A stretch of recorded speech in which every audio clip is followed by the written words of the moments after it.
Welcome to Pindar Poetry. We hope you learned something new.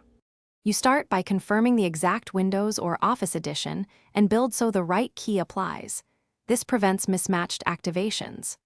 Once done, sign in to an administrator account and export any existing product key or note the digital license tied to your Microsoft account. Make sure to disconnect VPNs and disable activators or key managers because they interfere with validation. This first action reduces wasted attempts and prepares the system for clean key entry and service queries. You now enter the new key and force system recognition. Manual entry ensures Windows or Office receives the correct data immediately.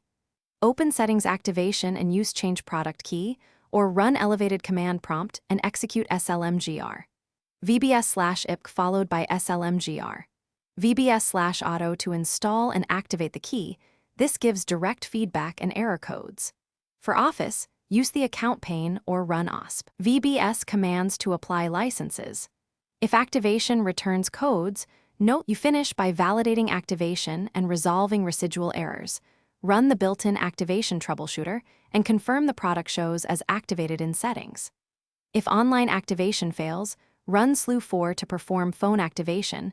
This bypasses network issues and ties the key to your machine.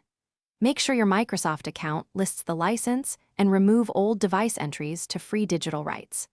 If problems persist, collect the exact error codes, note timestamps, and contact Microsoft support with that information for escalation. Thanks for watching. Consider subscribing if we helped you.